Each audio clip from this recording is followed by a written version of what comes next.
ça va? Weird intro! Alright, à ce soir, je vais en mettre la pancarte vendue sur le 4 Cardinal Lavigerie et je vous explique pourquoi ça a été toute qu'une transaction compliquée. OK, on part!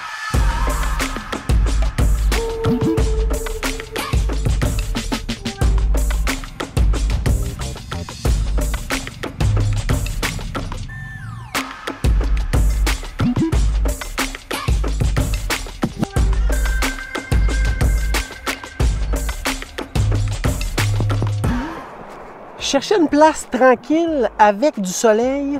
J'ai juste trouvé une place avec du soleil. C'est sa route de retour pour aller chez nous. Pourquoi j'ai arrêté avant d'arriver chez nous? C'est parce que, alerte au chiolage, asti, je vais vous parler d'un bout de transaction, d'une transaction, à vrai dire, pas le fun.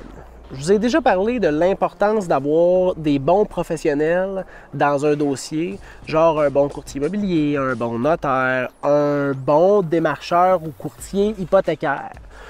Ben pour le 4 Cardinal Lavigerie, shit! C'était pas le cas, mon ami, mais c'était vraiment pas le cas. Fait que dans le fond, ça a été simple. L'offre d'achat qu'on a eue sur cette maison-là, il y avait une condition. Le financement. Des gens qui étaient déjà préautorisés. C'était pas censé être quelque chose de compliqué, là. On avait 14 jours pour avoir la preuve d'approbation hypothécaire.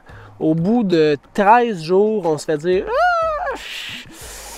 faudrait peut-être ajouter un 3 jours. Mon client, ça fait depuis 92, je pense, qu'il est chez eux.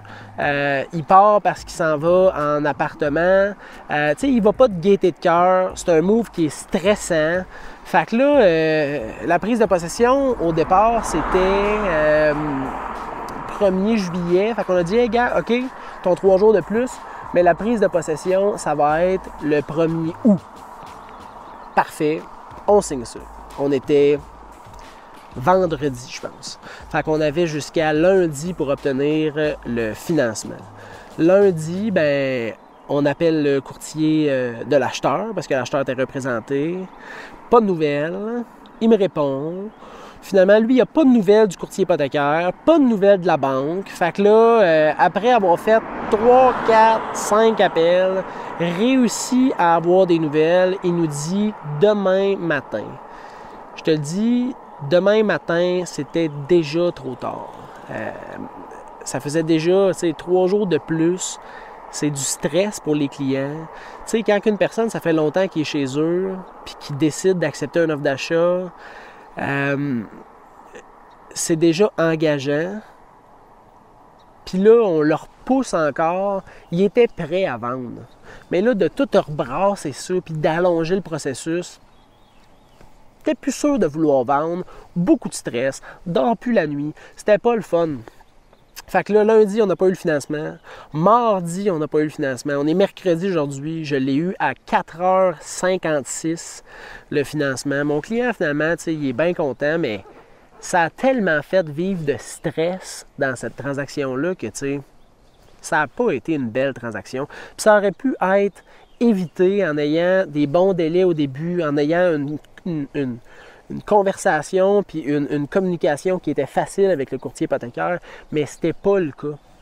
C'est la première fois que je vois 2 courtiers immobiliers avoir comme un écœurantite aigu envers le travail du courtier hypothécaire. D'habitude, ça va super bien, mais là, c'était pas une référence du courtier acheteur.